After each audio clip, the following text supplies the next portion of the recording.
समन्था चक्रवालेषु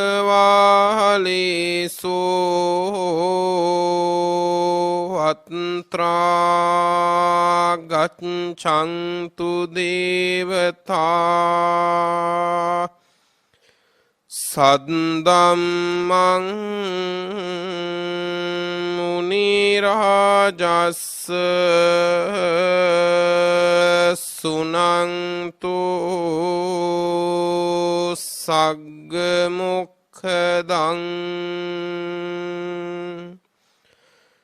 धम्मश्रवण कालो अयं भदन्ता धम्मश्रवण कालो अयं भदन्ता धम्मश्रवण कालो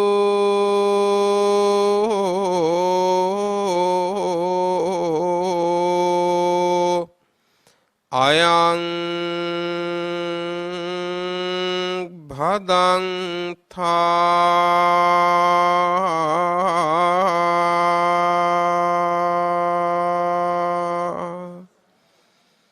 नमो तस् भगवतो अरहतो सम्मा सम्बुद्दस्स नमो तस् भगवतो अरहतो सम्मा सम्बुद्दस्स नमो तस् भगवतो अरहतो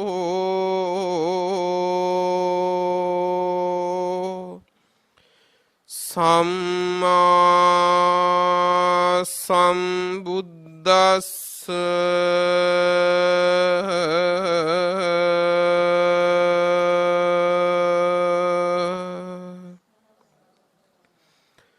कथं च फन भिक्खवे भिक्खु धम्मे धम्मानुपस्सी विहरति इद भिक्खवे भिक्खु धम्मेषु धम्मानुपस्सी विहरति पंचसु निवरणेषु होति।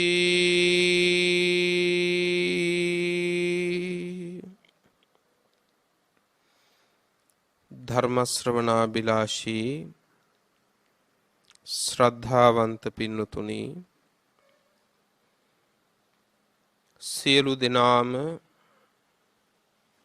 සසර මහ පිං බලයකින් ලබන්නට පුළුවන් වන මේ ලෝක ධාතුවේ සෑමකල්හි පරම දුර්ලභ වූ සද්ධර්ම ලාභයයි ලබන්නට මේ සූදානම් වෙන්නේ. මේ දේශනාව බෞද්ධ ආරූප වාහිනිය ඔස්සේ මුළු ලොව පුරා විසුරුවා හරිමින් ධර්ම දානමේ මහා පින්කමක් සිදු කර ගැනීමේ අද පින්වන්ත දායකත්වයේ ධර්මින් කටයුතු කරන්නේ ගුන්නේපාන සිරිමල් වත්තාංක 12 දරණ නිවසේ පදිංචි බී.ඒ. ලතා අයිරාංගනී මෑණියන් ආර්.එම්.ඒ. කෞශල්‍ය වික්‍රමසිංහ පුතණුවන් ආර්.එම්. චෙහන්සා දෙව්මිනි වික්‍රමසිංහ දියණිය කියන පින්වන්ත පිරිස ඇතුළු පවුලේ සියලු දෙනා විසින් මේ හැම දිනාම තමන් ධර්ම ශ්‍රවණය කරමින් ලෝකේ පුරාම ධර්ම ශ්‍රවණය කරන්නට සැදී පැහැදී සිටින හැම දිනාට ධර්ම ශ්‍රවණය කරන්නත් අවස්ථාවක් සලසමින් බොහෝම සත්පුරුෂ චේතනාවකින් මේ ධර්ම දානය සිද්ධ කරන්නේ. තමන්ට ආත්මලාභයක් ප්‍රසිද්ධියක් හෝ වර්ණනාවක් හෝ බලාපොරොත්තුවෙන් නෙවෙයි. දන්නා වූ පිරිසටත් වඩා ලොව පුරා දන්නේ නැති හඳුනන්නේ නැති විශාල පිරිසකට මේ ධර්ම දානේ සලසන්නේ යන් කවර චේතනාවක් නිසාවත් නෙවෙයි.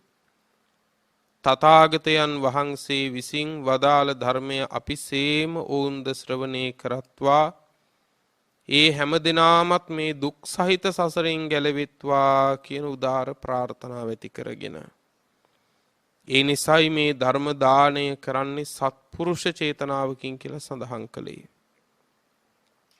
පින්වත්නි, බොහෝ දෙනෙක් ධර්ම ශ්‍රවණය කරන මේ වෙලාවේ ධර්ම දානයේ නියුතු ඔබටත් ඔබේ දායකත්වයෙන්ම ධර්ම ශ්‍රවණය කරන්නා වූ ලොව පුරා විසිරී සිටින සියලු දෙනාටමත් සුවසේම ධර්මාවබෝධය පිණිස මේ ධර්ම දේශනාව හේතු වේවා කියන ප්‍රාර්ථනාවන් හිතේ ඇති කර ගනිමින් පින්වතුනි සියලු දෙනාම ඊ타ත්ම මැනවින් ධර්ම ශ්‍රවණය කරමු.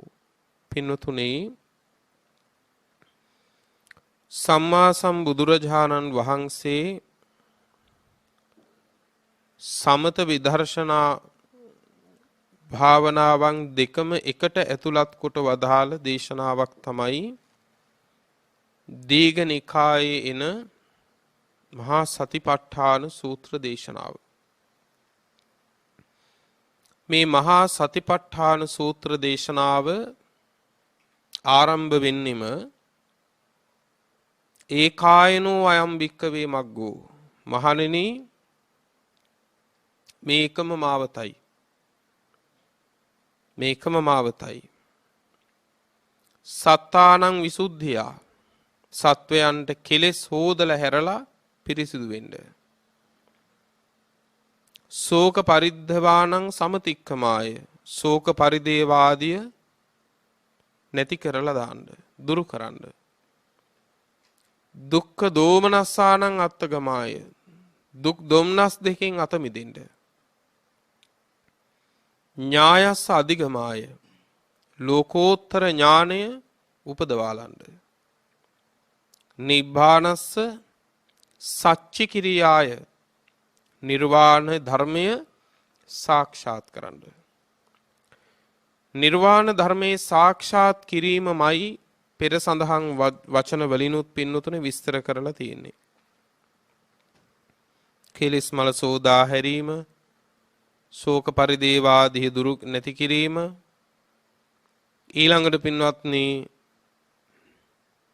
දේශනාවේ කියනවා පින්වත්නි ලෝකෝත්තර ඥානෙ උපදවා ගැනීම පිණිස, දුක් දුම්නස් වලින් අත මිදීම පිණිස, මේ සියල්ලම පින්වත්නි තියෙන්නේ නිර්වාණය සාක්ෂාත් කිරීම කියන එක තුලයි. එතකොට නිර්වාණය සාක්ෂාත් කිරීම පිණිස මහණෙනි එකම මාවතයි. කුමක්ද මේ මාවත? යදිදං චත්තාරෝ සතිපට්ඨාන, මහණෙනි සතර සතිපට්ඨානයයි කිව්වා. මේ සතර සතිපට්ඨානය එතෙන් පටන් බුදුරජාණන් වහන්සේ මේ සූත්‍රයේදී විස්තර සහිතව පින්වතුනේ කිසිම තැනක පින්වතුනේ වටහා ගැනීමට අපහසුයක් නොවන පරිද්දෙන් කිසිම තැනක පින්වතුනේ අපි පැටලිල්ලකටපත් නොවන ආකාරයෙන් විස්තර කරනවා. උපමා ආදියත් සහිතව. ඒ විස්තර කරලා මේ දේශනාව නිමා කරන්නේ කොහොමද? මහණෙනි මා වදාළ පරිද්දෙන්ම මේ සතර සතිපට්ඨානය අවුරුදු 7ක් යම් කිසි කෙනෙක් වැඩුවොත් ඒ ශ්‍රාවකයා සියලු කෙලෙසුන් නසනවා. කෙලෙස් ඉතුරු වුණොත් අනාගාමී වෙනවා. අවුරුදු කීයකින්ද? අවුරුදු 7ක්.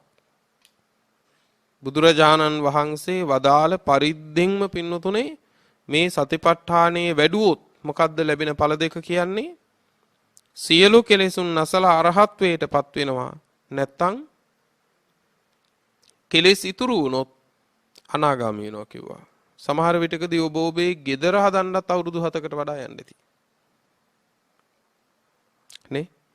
හදන්න ගත්තු ගේ හදලා ඉවර කරගන්නත් අවුරුදු 7කට වඩා යන්න ඇති. දැන් මම මේ කිව්වේ මේක නිකමට කිව් කාරණයක් නෙමෙයි. එක භවයකට ඉහට වහලක් හදන්නත් අවුරුදු 7කට වඩා යනකොට මේ අවුරුදු 7කින් ඵල දෙකක් ලැබෙනවයි කියලා කියන පින්නතුනේ මේ සංසාරයෙන් ගැලවෙන්න. ඒ අවුරුදු 7ක් මේ වදාළ පරිද්දෙන් සතර සතිපට්ඨානේ වැඩුවොත් පින්නතුනේ අරහත් ඵලයටපත් වෙනවා. නොයසේනම් කෙලෙස් ඉතුරු වුණොත් අනාගාමී ඵලයටපත් වෙනවා. අනාගාමී ඵලයටපත් වුණා කියලා කියන්නේ නියතයි පින්නතුනේ. මරණින් මත්තේ ලාමක මරණයක් නෙවෙයි. ඒ මරණින් මත්තේ පින්නතුනේ සුද්ධාවාස බමතලයක උපදිනවා. නැවත කාම ලෝකයට නැවිත් පින්නතුනේ එතනදිම පිරිනිවන් පානවා අරහත් ඵලයේ සාක්ෂාත් කරලා. එතකොට බලන්න මේ සතර සතිපට්ඨානේ තථාගතයන් වහන්සේ වදාළ පරිද්දෙන්ම අවුරුදු 7ක් වැඩුවොත් ඊළඟට පින්වත්නි බුදුරජාණන් වහන්සේ ඒ අවුරුදු 7 අඩු කරන අවුරුදු 6කට මහණෙනි අවුරුදු 6ක් මා වදාළ පරිද්දෙන් වැඩුවොත් එතනින් නවතින්නෙත් නැහැ. අවුරුදු 5ක් ඊළඟට අවුරුදු 4ක් අවුරුදු 3ක් අවුරුදු 2ක් අවුරුද්දක් එතනින් නවතින්නෙත් නැහැ. මහණෙනි මාස 6ක් එතනින් නවතින්නෙත් නැහැ. මහණෙනි මාසයක් එතනින් නවතින්නෙත් නැහැ. මහණෙනි අඩ මාසයක් ඒ කියන්නේ මාස භාගයක් අවසන මහණෙනි දවස් 7ක්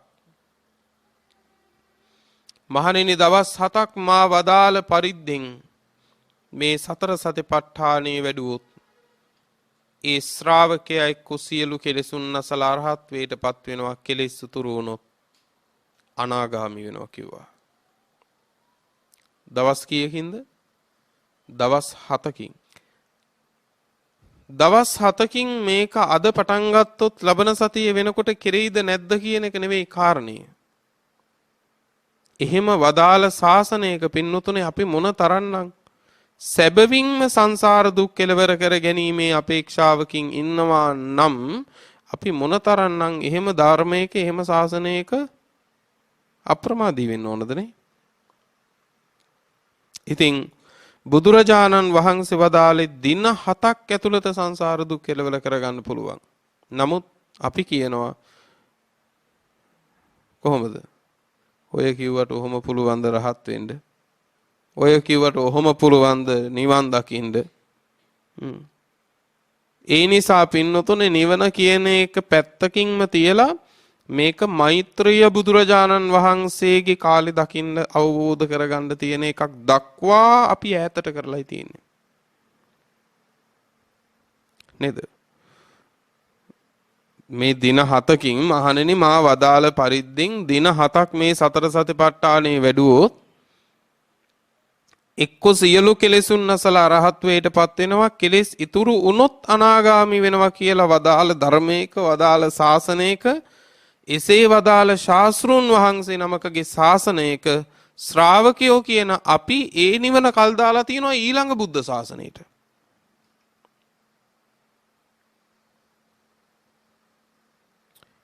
එතකොට හිතන්නකෝ පින්නත් මේ ශ්‍රාවකයෝ නිවනටද කැමති වැඩියෙන්ම පින්නතුනේ නැත්තම් සසර වඩන්නද කියලා? මොකටද වැඩියෙන්ම ආශාද ලබන්න බලාපොරොත්තු වෙන්නේ මොකෙන්ද? සසර පැවැත්වීමෙන්. සසර පැවැත්වීමෙන්. ඒ නිසා ඒ තරම් දුරට මේ නිවන බැහැර කරපු ශ්‍රාවකයෙකුට ඇත්තටම පින්නතුනේ ඒ බුද්ධ ශාසනයමුත් වැඩක් වෙන එකක් නැහැ. මොකද අද අත්හැරපු වීරිය මෛත්‍රිය බුදුරජාණන් වහන්සේගේ කාලේ උපදවාගෙන වඩාගෙන පුරුදු කරගෙන දියුණු කරගෙන තියෙයි කියලා එහෙව් ශ්‍රාවකයෙක්ගෙන් බලාපොරොත්තු වෙන්න බැරි නිසා නේද? ඒක වෙන්නේ. ඒ නිසා මේ සතර සතිපට්ඨානය කියලා කියන්නේ අපිට මේ ජීවිතයේදීම බුද්ධාදී මහෝත්තමයන් වහන්සේලා පැමිණිච්ච නිවන විඳින්න පුළුවන් මඟ පෙන්වන දේශනාවක්. මොනවද මේ සතිපට්ඨානයන් හතර? සතර සතිපට්ඨානේ කායානුපස්සනාව, වේදනානුපස්සනාව, චිත්තානුපස්සනාව, ධම්මානුපස්සනාව. එතකොට පින්නතුනේ මේ සතිපට්ඨානයන්ගෙන් මතක තියාගන්න කායානුපස්සනාව වෙනම වඩලා අවසන් කරලා ඊළඟට වේදනානුපස්සනාව වඩනවා කියලා වෙන් කරලා ගන්න එකක් නැහැ. වැටහෙනව නේද? මේක පින්නතුනේ හරියට හතර පොලකින් තියන්න පුළුවන් කාරණා හතරක් නෙවෙයි. හරියට පින්නතුනේ අතේ ඇඟිලි ටික ගත්තම දබරැගිල්ල, මැදගිල්ල, වෙදගිල්ල, සුලැඟිල්ල, මහපට ඇඟිල්ල ආදී වශයෙන් වෙන් කළාට ඒ සියලු ඇඟිලි ටික ආපහු එකකට එකක් සම්බන්ධ නැද්ද? එකකට එකක් සම්බන්ධයි මේ අත්ලෙන්නේ. එකකට එකක් සම්බන්ධයි මේ අත්ලෙන්. අන්න ඒ වගේ තමයි පින්නතුනේ මේ හතර වෙන්ව හතරක් කියලා වෙන්වෙන්ව වඩන්න බෑ. මේ හතරම පින්නතුනේ වැඩෙන්නේ එක්වමයි. ඒ අවස්ථාවන් වලදී. දැන් අපි හිතමු කායානුපස්සනාව වඩනවා කියලා. මොකද්ද කායානුපස්සනාව කියන්නේ? කය අනුව බැලීමනේ. කායානුපස්සනාව කියන්නේ ඒකනේ. කය අනුව බැලීම. තමන්ගේ කය සහ බාහිර කය ආදී වශයෙන්නේ අජ්ජත්තං වා බහිද්ධාවා. එතකොට මේ කය අනුව පින්නතුනේ මෙනෙහි කරනකොට ඒ කය අනුව මෙනෙහි කරමින් පින්නතුනේ සිත එක්තැන් කරනකොට ඒ සිත එක්තැන් කිරීම තුල පින්නතුනේ වේදනාවන් උපදිනවා. නොඑක ආකාර වේදනා. ඒ වේදනාවන් සැප සහිත වේදනාවන් වෙන්න පුළුවන්. ඒ වේදනාවන් පින්නතුනේ දුක් සහිත වේදනාවන් වෙන්න පුළුවන්. ඒ වේදනාවන් සැපකුත් නොවූ දුකකුත් නොවූ වේදනාවන් වෙන්න පුළුවන්. කුමක් තුලද උපදින්නේ?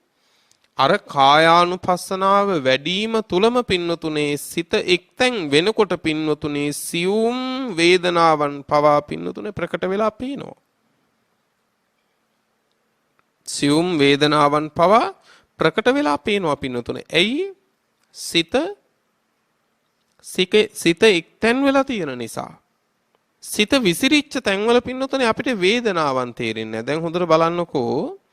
යම් කිසි කෙනෙක් පින්වත්නි තාම තද අවධානයකින් දැඩි අවධානයකින් පින්නතුනේ යම් කිසි දෙයක් දිහා බලාගෙන ඉන්නකොට පින්නතුනේ ඉතිරි සියලු කාරණාවන්ගෙන් ඒ හිත ගැලවෙනවද නැද්ද? ඒ හිත ගැලවෙනවා. ඒ නිසා ඔහුගේ නම කියලා කතා කළාට පින්නතුනේ අවධානයක් නැහැ. ඇයි ඒ? එයාගේ මුළු සිතම පින්නතුනේ අර ඇසට පෙනෙන රූපය මුල් කරගෙන ඇහැ මුල් කරගෙන පින්නතුනේ ගොදුරු වෙලාද නැද්ද? මුළු සිතම ඒ කෙරෙහි පින්වත්නි එකතු වෙලා තියෙනවා. අන්න ඒ වගේ තමයි පින්නතුනේ මේ සිත කියන එක ඒ විසිරුණාම පින්නතුනේ අරමුණු අඳුර ගන්න බෑ. දැන් මේ අපේ කයේ වේදනාවන් දැන් මේ දේශනාව ආරම්භ කරලා කොච්චර වෙලාවක්ද? දැන් ඔය දේශනාව ආරම්භ කරපු වෙලාවේ ඉඳලා ඔබේ කය ඔබ කොච්චර වෙනස් කළාද?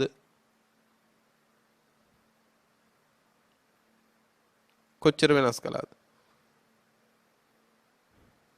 ඒ කියන්නේ කොන්ද දිගහැරියා නෙව්වා කකුල් දිගහැරියා නෙව්වා කියන එක විතරක් නෙවෙයි. යටත් පිරිසෙන් පින්නතුනේ අපි ඇඟිලි හරි සොලවනවද නැද්ද? ඇඟිලි හරි සොලවනවා. ඒ ඇයි? ඒ හැම එකක්ම පින්නතුනේ යම් වේදනාවක් මුල් කරගෙන එය මගහරවා ගැනීම සඳහා අපි විසින් කරන වෙනස් කිරීමක්. නමුත් ඒ කරපු වෙනස් කිරීම කීයක් තියෙනවද කියලා ඔයත්තන්ගෙන් අහුවොත් එහෙම දැන් මතකද? දැන් ඔබේ කය වෙනස් වෙච්ච වෙනස් කරපු වාර ගණන දැන් අහුවොත් ඔබට මතකද? මතක නැහැ. නමුත් වෙනස් වුණේ ඔබේ කයමයි, වෙනස් කළේ ඔබේ කයමයි. එතකොට ඒ වෙනස් කළේ යම් යම් වේදනාවන් අපහසුතාවයන් නිසාද නැද්ද? එතකොට ඒකක්වත් ඔබ දන්නේ නැහැ නේ. දැන් තේරෙනව නේද පින්නතුනේ? සමහර වේදනාවන් පින්නතුනේ අපිට වේදනාවන් හැටියට මනසට අරමුණු වෙලාද? නෑ පින්නතුනේ. සැප වේදනාත් එහෙමයි, දුක් වේදනාත් එහෙමයි. මේ හැම එකක්ම පින්නතුනේ ඒ වේදනාවන් පින්නතුනේ අපේ සිහිය ඒ කෙරෙහි පිහිටුවලා නැති නිසා මේ කයේ ඒ වේදනාවන් දැනෙන්නේ. දැන් බලන්න සක්මන් කරනවා කියන එක.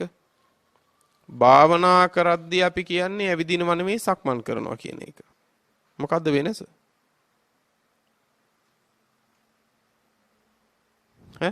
සිහියනේ. දැන් අපි ඇවිදිනකොට පින්නතුනේ අඩිය තබනවා, ඔසවනවා, ඒ දැනෙන ස්පර්ශයන් පිළිබඳ පූර්ණ අවබෝධයක දින්නේ. ඇවිදගෙන යනකොට නෑ පහුවෙච්ච තැන්වත් මතක නෑ සමහර වෙලාවට. අනේ මන් මේ පඩිපෙළ බැහැලා ආවද කියලාවත් සිහියක් නෑ. නමුත් පඩිපෙළකුත් බැහැලා ඇවිල්ලා.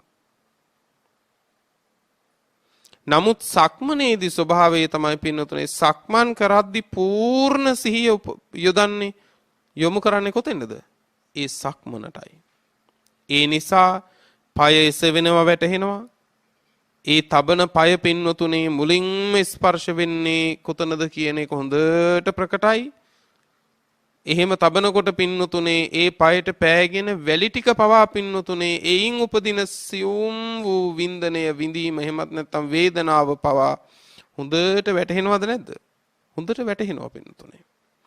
හැරෙනකොට ඒ හැරෙන වෙලාවේදී පින්නතුනේ යම් වේදනාව කියන්නේ පින්නතුනේ රිදවීමක්ම නෙවෙයි. වේදනාව කියන්නේ ඒක සැපයක විඳීමක් වෙන්නත් පුළුවන්. යම් විඳිය යුතු දෙයක්, විඳින්න තියෙන දෙයක් නේ. දැනෙන දෙයක්. ඒ සියලු දැනීම් හැරෙනකොට පාදය ඒ තැන්වල පින්නතුනේ දැනෙන්න පටන් ගන්නවා. එතකොට ඔන්න පින්නතුනේ දැන් මේ උපදින වේදනාව සැප වේදනාවක්ද දුක් වේදනාවක්ද කියලා ඒක මනාකොට දකිනවා. වේදනානුපස්සනාව. ඊළඟට පින්වත්නි එසේ මෙනෙහි කරනකොට පින්වත්නි මේ සිතේ ස්වභාවය තමයි මේ සිත නිරන්තරයෙන්ම පින්වතුනේ එකම ස්වභාවයක පවතින හිතක් නෙවෙයි. සමහර විටකදී සිතක් කියලා කියන්නේ පින්වතුනේ මේ ගොඩනැගිල්ලක් වගේ එහෙම එකක් නෙවෙයිනේ. සිතක් කියලා කියන්නේ සිතක ආයුෂ කොච්චරද? සිතක ආයුෂ කොච්චරද පින්නතුනේ? චිත්තක්ෂණ එකයි. චිත්තක්ෂණයක් කියන්නේ කොච්චරද? ඇසිපිය හෙලන වෙලාව හිතාමතා නෙමෙයි. අපි ඉබේටම ඇසිපිය හෙලන වෙලාවක් තියෙනවනේ. අන්න ඒ වෙලාව ලක්ෂ කෝටි වාර ගණනකට බෙදුවොත් පින්නතුනේ අන්න ඊටත් වඩා අඩු වෙලාවක් තමයි චිත්තක්ෂණයක් කියන්නේ. එතකොට ඒ චිත්තක්ෂණයක් කියන්නේ එක හිතක්. නේද? එතකොට දැන් ඔන්න කවුරු හරි සත්වයක් කිසියම් සත්වයක් මරන්න හිතාගෙන ඉන්නවා කියමුකෝ. දැන් හිතාගෙන එයා විනාඩි 15ක් තිස්සෙම පින්නතුනේ මරනවා කියන චේතනාවෙන් ඉන්නවා. පැහැදිලිද? මරනවා කියන චේතනාවෙන්ම ඉන්නවා. ඒ විනාඩි 15 තිස්සෙම පින්නතුනේ අර චිත්තක්ෂණ කීයක් ඇද්ද? චිත්තක්ෂණයක් කියන්නේ ඇසිපිය හෙළන වේලාව ලක්ෂ කෝටි වාර ගණනකට බෙදුවොත් ඊටත් වඩා අඩු වේලාවක් නම් එහෙම වේලාවන් කීයක් අර විනාඩි 15 ඇතුළේ ඇද්ද? හිතා ගන්න පුළුවන්ද? හිතා ගන්න බෑ. එහෙනම් ඒ හිතා ගන්න බැරි ප්‍රමාණයක් සිත්, ඒ හැම සිතක්ම ප්‍රාණඝාත සිත්. ඒ හැම සිතක්ම ප්‍රාණඝාත සිතක්ම වෙන්ව විපාක දෙනවා. වෙන්ව විපාක දෙනවා. ඒ නිසා සිතක් කියලා කියන්නේ මතක තියාගන්න මේ අවුරුද්දක් තිස්සේ එකක් නෙවෙයි සිත් පරපුරක්. ගඟක් කියන්නේ මොකද්ද? දිය බින්දු රාශියක්නේ. අන්න ඒ වගේ අපි මේ සිත කියලා කිව්වට සිත් රාශියක් පින්නතුනේ. සිත් ප්‍රවාහයක්. එතකොට ඒ සිත් ලෝභ සහිත සිද්ද සරාගං වා චිත්තං සරාගං චිත්තං තිපජානාති. මේ රාගී සිත රාගී සිතක් හැටියට දකින්න ඕනේ. ඔන්න පින්නතුනේ උපදින සිත් 90 දකින්නවා දැන් චිත්තානුපස්සනා. ඊළඟට ඒ සිතේ උපදින්නා වූ සිතිවිලි තියෙනවා. නේ? සිතේ උපදින සිතිවිලි තියෙනවා. අන්න ඒ සිතිවිලි අනුව බැලීම තමයි පින්නතුනේ ධම්මානුපස්සනාවේදී කෙරෙන්නේ. ධම්මානුපස්සනාවේ පින්නතුනේ ආකාර පහක් යටතේ පින්නතුනේ ධර්මානුපස්සනාව වැඩෙන්නේ. ධම්මානුපස්සනාව වැඩෙන්නේ ආකාර පහක් යටතේ. ඒවා වෙන් වෙලා තියෙනවා පබ්බ හැටියට. අද දේශනා කරන්නේ එයින් කොටසක් පිළිබඳව. සතර සතිපට්ඨානයේ ධම්මානුපස්සනාවේ එක කොටසක් පිළිබඳව තමයි පින්නතුනේ දේශනා කරන්නේ. මේ සතර සතිපට්ඨානයේ ධම්මානුපස්සනාව කොටස් පහක් යටතේ පින්නතුනේ විස්තර වෙනවා. ධම්මානුපස්සනාව කොටස් පහක් යටතේ පින්නතුනේ වැඩන්න ඕනේ. එකක් තමයි පින්නතුනේ පළවෙනි එක නීවරණ පබ්බය. නීවරණ පබ්බ කියලා කියන කොටස කියන එකයි. ඔන්න ධම්මානුපස්සනාවේදී පළමු කොට වඩන්න ඕන පින්නතුනේ මොකද්ද? නීවරණයන් පිළිබඳව අනුපස්සනාව. පැහැදිලිද? මොනවද නීවරණ? නීවරණ කීයක් තියෙනවද? නීවරණ තියෙනවා පහක්. ඒවට තමයි පංච නීවරණ කියන්නේ. කාමච්ඡන්දය, ඊළඟට ව්‍යාපාදය, තීන මිද්ධය, උද්ධච්ච කුක්කුච්චේ සහ විචිකිච්ඡාව. එතකොට මේ කොටස් පහ පිළිබඳව පින්නතුනේ මනාකොට පින්නතුනේ භාවනා වශයෙන් වැඩිම හිමත් නැත්තම් අනුපස්සනාවෙහි යෙදීම තමයි පින්නතුනේ නීවරණ පබ්බේ යටතේ සිද්ධ වෙන්නේ.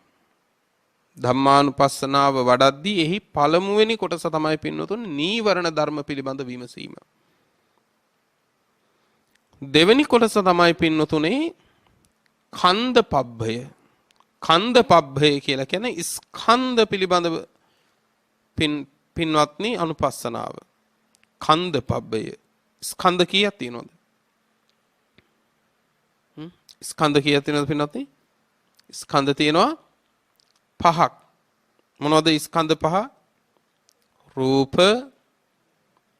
වේදනා, සංඥා, සංඛාර, විඥාන. මේ තමයි පින්නතුනේ ඊළඟට මෙතන කියන කන්ද පබ්බය. ඊළඟට කියනවා පින්වත්නි ආයතන පබ්බය. ආයතන පබ්බ කියලා කියන්නේ ඇස කන ආදී වශයෙන් පින්වත්නි මේ ආයතන. ඊළඟට පින්වත්නි බොජ්ජංග පබ්බය. බොජ්ජංග පබ්බ කියලා කියන්නේ සති සම්බොජ්ජංගය. ඊළඟට පින්වත්නි ධම්මවිජේ සම්බොජ්ජංගය ආදී වශයෙන් බොජ්ජංග ධර්ම සප්ත බොජ්ජංග තියෙනවානේ. බොජ්ජංග කියන එකේ තේරුම අවබෝධය පිණිස පවතිනා වූ අංග කියන එකනේ. බෝධි අංග තමයි බොජ්ජංග වෙන්නේ. ඊළඟ අවසාන කොටස තමයි ධම්මානුපස්සනාවේදී වැඩි යුතු පින්වත්නි සත්‍ය පබ්බය. සත්‍ය පබ්බය කියන්නේ ආර්ය සත්‍ය හතර පිළිබඳව. ආර්ය සත්‍ය හතර. දැන් කොටස් පහයි ධම්මානුපස්සනාවේදී වැඩි යුතු අනුපස්සනා කළ යුතු කොටස් පහයි. මොනවද ඒ කොටස් පහ? නීවරණ පබ්බය, ඊළඟට ඛණ්ඩ පබ්බය, ආයතන පබ්බය, බොජ්ජංග පබ්බේ සහ සච්ච පබ්බේ කියන මේ කොටස් පහ. එයින් පළවෙනි එක තමයි පින්නතුනේ නීවරණ පබ්බය. නීවරණ ධර්ම පහයි කිව්වා. කාමච්ඡන්දේ, ව්‍යාපාදේ, තීන මිද්ධය, උද්ධච්ච කුක්කුච්චේ සහ විචිකිච්ඡාව. මේ නීවරණ ධර්ම පහ ඔබ ළඟ තියෙනවද නැද්ද? මේ නීවරණ ධර්ම පහ ඔබ ළඟ තියෙනවද නැද්ද? තියෙනවා.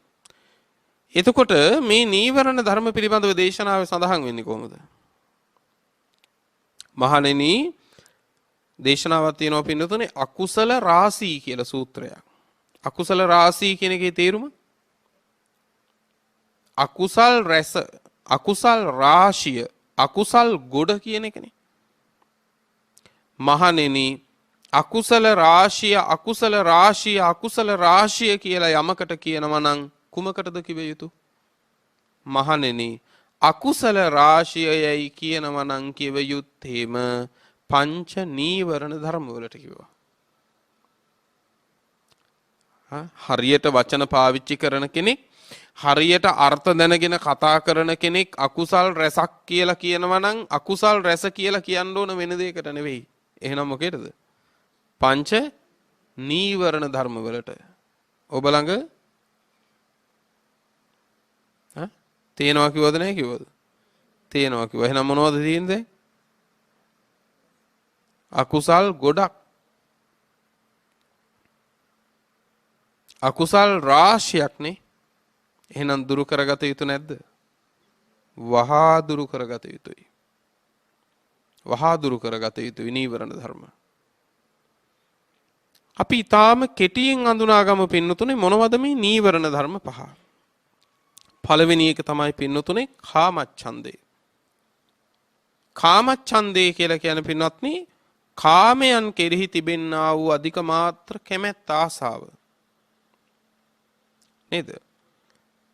කාම චේතනාව. කාමයේ කියලා කියන්නේ කාම වස්තුව නෙවෙයි. ක්ලේශ කාමය. ඒ කියන්නේ ඒ කාම වස්තුන් කෙරෙහි තිබෙන්නා වූ ලාමක කාම සිතිවිල්ල. ඒ කියන්නේ වස්තු කාමය වෙනයි, ක්ලේශ කාමය වෙනයි. වස්තු කාමය කියන්නේ මොකද්ද? වස්තු කාමය කියන්නේ දැන් මේ මල් බඳුන මේක වස්තු කාමයක්. නමුත් මේ මල් බඳුන කෙරෙහි පින්නතුනේ ඔබේ සිත තුළ ඇති වුණොත් එහෙම අනේ මේක මට තිබුණා නම් කියලා. අන්න ඒක ක්ලේශ කාමයක්. වැටහෙනව නේද? එහෙනම් පින්වත්නි වස්තුකාමයේ කියන එක තියෙන්නේ බැහැර වෙන්න පුළුවන්. නමුත් ක්ලේශකාමයේ ඇතුළාන්තේ තමයි හටගන්නේ. අභ්‍යන්තරය. එතකොට කාමච්ඡන්දේ කියලා කියන පින්වත්නි කාමයන් කෙරෙහි තිබෙන්නා වූ අධික මාත්‍රා ආසාව, කැමැත්ත. කාමීම ප්‍රාර්ථනා කරනවා. හැම වෙලාවකදීම පින්නතුනේ මේ කාම අරමුණු ඔස්සේ යාගේ හිත දුවනවා. කාම අරමුණු ඔස්සේ දුවනවා. එතකොට කාම අරමුණු ඔස්සේම දුවන කෙනෙකුට පින්නතුනේ භාවනාවක් සුවසේ වැඩෙයිද? හිත එකඟ වෙයිද? සිත එකඟ වෙන්නේ නැහැ පින්නතුනේ නේ. මොකද ඒ හිත ඇහෙන් පේන රූපය ඔස්සේ දුවනවා. රූපයක් පේන්න දැන් S2 පියාගත්තම පේන්නේ නැහැ නේ භාවනා කරන්න. එතකොට මොකද වෙන්නේ? දැකපු රූප හරි දකින්න බලාපොරොත්තු වෙන රූප හරි හැම දෙයක්ම පින්නතුනේ මනසින් හොයනවා. නේද? ඇසෙන් දැකපු රූප ඔස්සේ යන්නේ නැද්ද මනස? දැකපු රූප ඔස්සේ දුවනවා. දැන් නාසයෙන් දැනෙන අරමුණ තමයි සුවඳ. දැන් භාවනාවක ඉඳලා ඉන්නකොට පින්නතුනේ සුවඳක් දැනුණොත් ඒ ඔස්සේ දුවනවා. එසේත් නැත්තම් පින්නතුනේ දිවට දැනෙච්ච රසයක් තියෙනවා නම් ඒ වෙලාවේ රසයක් දැනෙන්නේ නැත්තම් පෙර විඳපු රසයක් ඔස්සේ හරි හිත දුවනවද නැද්ද? හිත දුවනවා පින්නතුනේ. මේ හිත යම් කුසල අරමුණක පවත්වනකොට පින්නතුනේ ඒ කුසල අරමුණේ සුවසේ පිහිටන්නේ. හොඳට මතක තියාගන්න. මේ හිත ඉන්ද්‍රිය පහකින් පින්නතුනේ ලෝකේ තියෙන හැම අරමුණක්ම ඇතුළට ගත්තු හිතක් නේ. ඇතුළට අරන් ඒ හැම එකක්ම අල්ලගෙන තියාගෙන ඉන්න එකක්ද නැද්ද? ඒ හැම එකකම නිමිති අනුනිමිති ඔක්කොම තියාගෙන ඉන්නේ. එතකොට මේ සිත කුසල අරමුණක පිහිටවන්න හදනකොටම පින්නතුනේ අර තියෙන නිමිති අනුනිමිති ඔක්කොම මෙනෙහි කර කර දුවනවද නැද්ද? දුවනවා පින්නතුනේ. යම් කිසි හීලෑ නැති සත්වයෙක් පින්නතුනේ අල්ලලා ගැට ගහන්න හදනකොට වැඩියෙන් දඟලනවද නැද්ද? ගැට ගහන්න හදනකොට වැඩියෙන් දඟලනවා. ගැට ගහ ගන්න බැරි වෙන්න. මේ හිත ඊටත් වඩා පින්නතුනේ හීලා නැති සතෙක්. කුසල අරමුණක තියාගන්න හදනකොට කුසල අරමුණක බඳින්න හදනකොට වැඩියෙන් පින්නතුනේ මේ හිත සැලි දුවනවද නැද්ද අරමුණ ඔස්සේ? අරමුණ ඔස්සේ දුවනවා. ඊළඟට පින්නත් ව්‍යාපාදය. ව්‍යාපාදය කියන්නේ ද්වේෂසිතනේ. ද්වේෂසිත. ගැටීම මුල් කරගෙන පවතින ද්වේෂසිත. ඊළඟට පින්නත්නි තීන මිද්ධය. තීන මිද්ධය කියලා කියන්නේ මේ තාම කෙටියෙන් නාම මාත්‍රයෙන් සඳහන් කරන්නේ. තීන මිද්ධය කියලා කියන පින්නත්නි සිතේ කුසීත භාවය, අලස භාවය. තීන කියන්නේ සිතේ හැකිලිච්ච භාවය, කුසීතකම. මිද්ධය කියලා කියන්නේ පින්නත්නි කයේ පසුබැසීම. දැන් යන්න බෑ කියලා හිතුනොත් එහෙම යන්න බැරි වෙන්නේ ඇඟේ අපහසුතාවත් අපිට තේරෙන්න පටන් ගන්න නැද්ද? යමක් කරන්න බෑ කියලා හිතට ආපුවම ඒ බැරි වෙන්න කයෙන් හේතු ඉදිරිපත් වෙන්නේ නැද්ද? කොන්දරි දෙනවා, දනිස්රි දෙනවා. එහෙම ඒවා කයත් පහු බහින්න පටන් ගන්නවා. ඒක තමයි තීන මිද්දේ ස්වභාවය පින්නතුනේ. හිත අලස වෙනකොට කය පහු බහිනවා. මට නම් පසඟ පිහිටවන්න බෑ කියලා හිතට හිතුනොත් ධන හිස් දෙක නැවෙන්නෙම නෑ. හැබැයි මම නම් අද පසඟ පිහිටුවලා වඳිනවාමයි කියලා සිත හැදුවොත් ධන හිස් දෙකක් නැවෙනවද නැද්ද? ධන හිස් දෙකක් නැවෙනවා. බොහෝ තැන්වල තියෙන ධන හිස් නැවෙන්නේ නැති එකක් නෙවෙයි. බොහෝ තැන්වල තියෙන හිත නැවෙන්නේ නැති එකක්. ඊළඟට පින්වත්නි උද්ධච්ච කුක්කුච්චේ. උද්ධච්ච කුක්කුච්චේ කියන පින්වත්නි උද්ධච්චේ කියන්නේ ඉල්පෙන ස්වභාවය. කුක්කුච්චේ කියලා කියන්නේ ඉල්පෙන ස්වභාවය කියන එකනේ පින්වත්නි තමන්ට ලැබිච්ච තමන් ලබාගත්තු දේවල් මුල් කරගෙන අපි හිතමුකෝ පින්නතුනේ යම් 이르දියක් උපදවගත්තා කියලා. අන්නේ 이르දිය පින්නතුනේ උද්ධච්චයටපත් වෙන්න පුළුවන් නේ. උද්ධච්චයට හේතු වෙන්න පුළුවන්. මම 이르දියක් උපදවගත්තු කෙනෙක් කියලා උද්ධච්චයකට පැමිණෙන්න පුළුවන්. ඉඩකඩම් දීපල වලින් විතරක්ම නෙවෙයි. මේ ශාසන ප්‍රතිපදාවේදී පින්නතුනේ දිවස් ලබාගත්තොත් 이르දියක් උපදවගත්තොත් ඒ 이르දිහෙනුත් පින්නතුනේ උද්ධච්චය ඇති වෙන්න පුළුවන්. නමුත් එතෙන්දී අපි පරිස්සම් වෙන්න ඕන මම මේ ශාසනයේ මේ පිළිවෙත පුරාගන්නේ මේ 이르දි උපදවගන්න නෙමෙයි.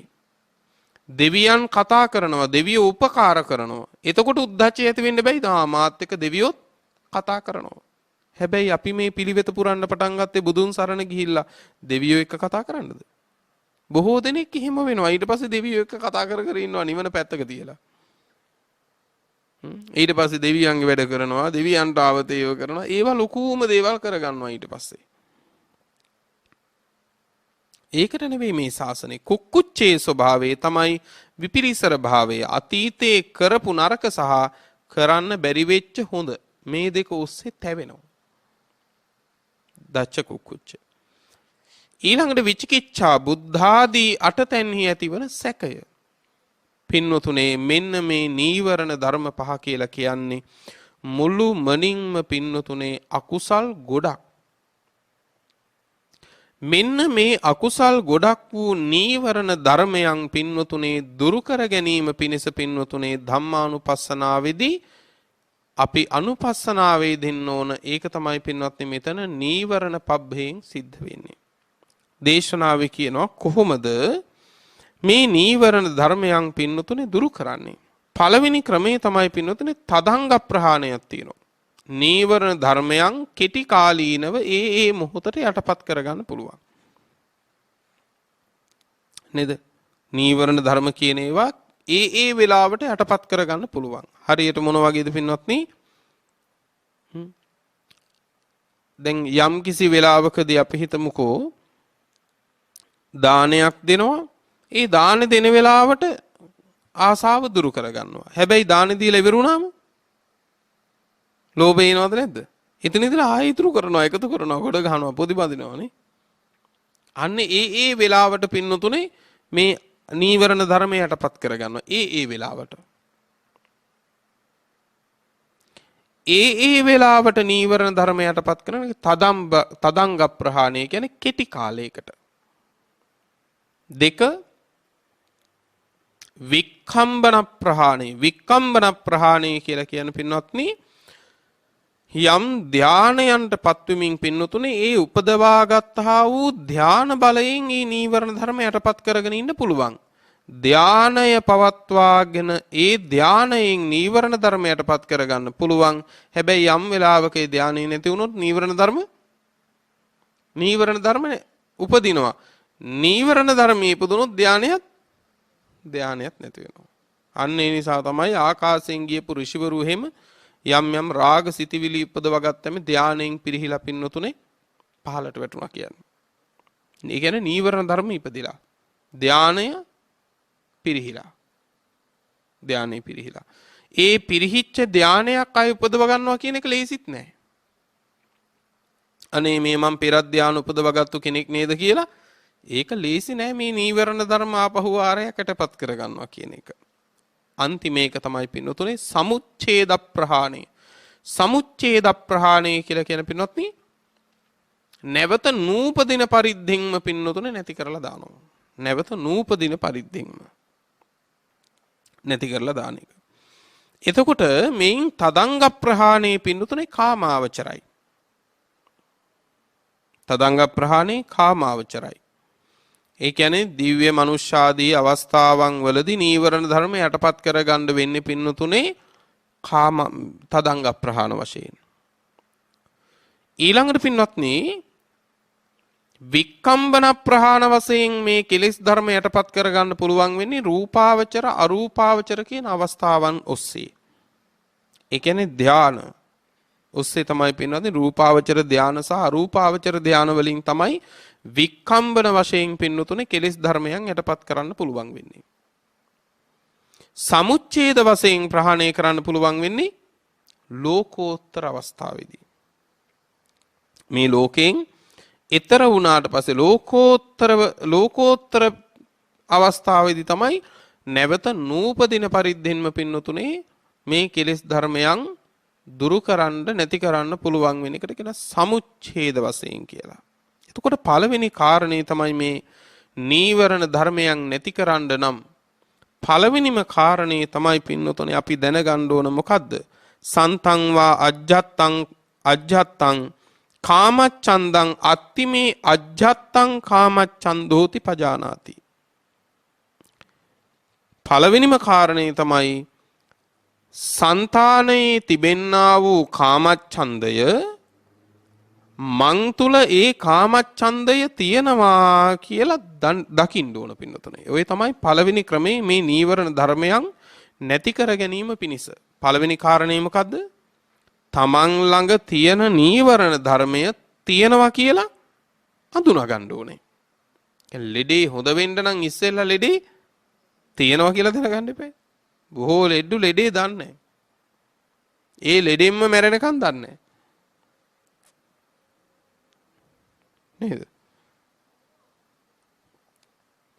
දැන් මේ නීවරණ ධර්ම ගැන කිව්වට කාමච්ඡන්දය, ව්‍යාපාදය අපිට නැද්ද? තියෙනවා. ඒ කියන්නේ ලෙඩේ තියෙනවා. ලෙඩේ හැටියට තේරෙන්නේ නැහනේ. එහෙම කන්නේ තියෙන්නේ. ඒ හින්දා හොඳ කරගන්න ඕනකමකුත් නැහැ. ඉතින් සමහර ලෙඩ ඉතින් තියෙන කොටත් හොඳයි කියලා හිතෙනවනේ. එහෙම ඒවා තියෙනවනේ. ඒ වගේ පින්වත්නි. එතකොට පළවෙනි කාරණේ තමයි මේ කාමච්ඡන්දය ගැන විතරයි කිව්වේ. ව්‍යාපාදේ තීන මිද්දේ මේ හැම එකක්ම එහෙමයි. මේ නීවරණ ධර්ම Taman තුල තියෙනවා කියලා තියෙන නීවරණ ධර්මයන් තියෙනවා කියලා දකින්න ඕනේ. හැබැයි සිහියෙන්ම ඉඳ වෙනවා සිත ගැන. ඒත් අපි ගෙදෙට්ට එන මිනිස්සු ගැන සැලකිලිමත් වුණාට හිතට එන සිතවිලි ගැන සැලකිලිමත් නැහෙනේ. ඊළඟට තමන් ළඟ සිතවිලි කාමච්ඡන්දයන් තියෙනවා. එහෙමත් නැත්නම් මේ නීවරණ ධර්මයන් තියෙනවා කියලා තියෙන නීවරණ ධර්මයන් ඉස්සෙල්ලා හඳුනා ගන්න ඕනේ. ඊළඟට මොකද කරන්නේ? මේ නීවරණ ධර්මයන් නැති කරන්නේ කොහොමද කියලා ඊළඟ පියවරට එන්න ඕනේ. මේ නීවරණ ධර්මයන් නැති කරන්න යෝනිසෝ මනසිකාරයේ තියෙන්න ඕනේ. කාමච්ඡන්දේ දුරු කිරීම පිණිස අනුගමනය කළ යුතු පියවර තියෙනවා. ව්‍යාපාදේ දුරු කිරීම පිණිස අනුගමනය කළ යුතු පියවර තියෙනවා. ඒ සියල්ල දේශනා කරන්න මේ වෙලාව මදි. ඊළඟට කළ යුතු වන්නේ ඒ පියවර පින්නතුනේ අනුගමනය කරමින් යෝනිසෝ මනසිකාරයේ ප්‍රමුඛ කොට ඇති ඒ නීවරණ ධර්මයන් දුරු කිරීම පිණිස අනුගමනය කළ යුතු ඊළඟ ඒ ක්‍රමවේදයන් අනුගමනය කරනවා. දෙවෙනි පියවර. එසේ දුරු කරනකොට පින්නතුනේ ඊළඟට මොකද්ද කරන්න ඕනේ?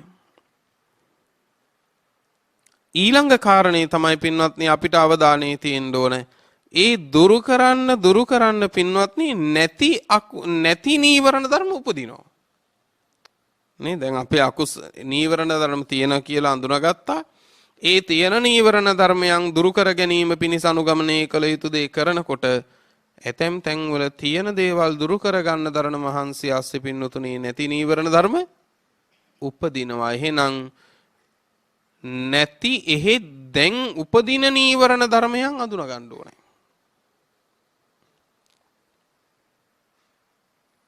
අඳුනගනිමින් ඊළඟට මොකද කරන්න ඕනේ?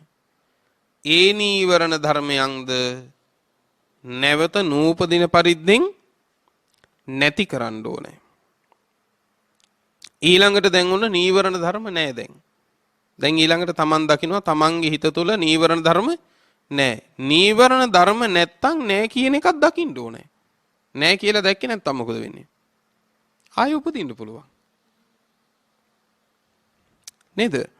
ආයෙ උපදින්න පුළුවන්. ඒ නිසා නීවරණ ධර්ම නැත්තම් නැහැ කියලා දකින්න ඕනේ. හැබැයි මෙතෙන්දි පරිස්සම් වෙන්න ඕනේ. මොකද්ද? නැහැ වගේ තියෙන්න පුළුවන්. නීවරණ ධර්ම නැහැ වගේ තියෙන්න පුළුවන්. නීවරණ ධර්ම තියෙනවා. අපි හිතන් ඉන්නව නැහැ කියලා. ඒ කියන්නේ නීවරණ ධර්ම මේ කෙලෙස් වංචනිකව අපිට ඉදිරිපත් වෙනවා පින්නතුනේ. රාගයම එනවා කරුණාව විදිහට. රාගයම එනවා මෛත්‍රිය විදිහට. අඬන එක අපි හිතනවා දුකයි මං හරි අහිංසකයි ඒකයි අඬන්නේ කියලා. අඬන එක ආසේ තියෙන ව්‍යාපාදේ. අර නීවරණ ධර්මම වංචනිකව අපි ළඟ ජීවත් වෙනවද නැද්ද? අපි තුල ඉදිරිපත් වෙන්න පටන් ගන්නවා. අන්න ඒකයි කියන්නේ මෙතෙන්දී හොඳට අඳුර ගන්න ඕනේ ඇත්තටම නීවරණ ධර්ම නැද්ද නැත්තම් වංචනිකව ඉන්නවද කියලා. වංචනිකව අපි ළඟ තියනවද කියලා. ඒ ගැනත් හොඳ සිහිනුවණින් ඒක යෝනිසෝ මනසිකාරයේ තියෙන්න ඕනේ. නේ? ඊළඟට මොකද කරන්න ඕනේ? වංචනිකව හෝ ඒ නීවරණ ධර්ම තියනවද කියලා පින්වත්නි, ඒ නීවරණ ධර්මයන් මනාකොට නැවත නැවත හඳුනා ගනිමින් දුරු කරන්න ඕන. අන්තිමේදීම බලන්න ඕන පින්නතුනේ ඒ දුරු කළ නීවරණ ධර්මයෝ නැවත උපදිනවද? එහෙමත් නැතිනම් නැවත උපදින්නෙම නැති වෙන්න දුර වෙලද? බලන්න මේ වැඩපිළිවෙල කොච්චර ලස්සනද කියලා. ලෙඩේ අඳුනා ගන්නවා, ඊට පස්සේ ලෙඩේ දුරු කරනවා, ඒ ලෙඩේ දුරු කරන අතරේ වෙන වෙන ලෙඩ මතු වෙනවද කියලා බලනවා. ඒවත් දුරු කරනවා. දැන් ලෙඩේ නැහැ වගේ පේන්න පුළුවන්. නමුත් ලෙඩේ මූලය තවමත් තියෙන්න පුළුවන්. අන්තිම ක්‍රියාමාර්ගයේ හැටියට මොකද කරන්න ඕනේ? සැඟවී හෝ තිබෙන රෝග මූලයක් වී නම් එයත් දුරු කරන්න ඕනේ. මේ කිව්වේ නීවරණ ධර්ම ගැන. මෙන්න මේ ක්‍රම ඔස්සේ උපදින්නා වූ නීවරණ ධර්මයන් දුරු කරන්න ඕන පින්වතුනේ. එය තමයි ධම්මානුපස්සනාවේදී නීවරණ පබ්බේ යටතේ පියවර හැටියට උගන්වන්නේ. මේ ඊටාම සැකවින් කෙටි කරුණු කීපයක් පමණයි දේශනා කළේ. භාවනා වශයෙන් වැඩි යුතු ආකාරය ආදිය දේශනා කළේ නැහැ. ඊට ප්‍රමාණවත් නොවන නිසා වේලාව නීවරණ ධර්ම අඳුනාගෙන දුරු කරන්න උත්සාහවන්ත වෙන්න. මේ නීවරණ කියන්නේ අකුසල් ගොඩක්. අකුසල් රාශියක්. එනිසා වහවහ දුරු කරගත යුතුයි.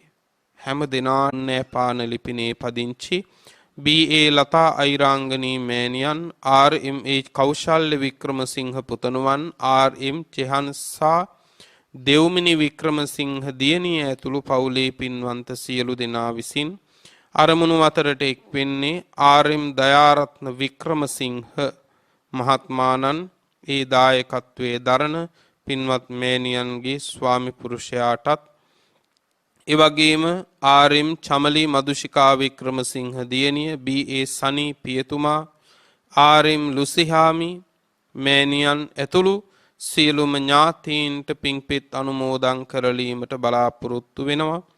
අපවත් වී වදාළ පරම පූජනීය දරණාගම කුසල ධම්මනායක මාහිමියන් වහන්සේටත් මිය පරලොව ගිය ත්‍රිවිධ හමුදාවේ පොලිසියේ සියලු දෙනාටත් පිංපෙත් අනුමෝදන් කරන්නට බලාපොරොත්තු වෙනවා.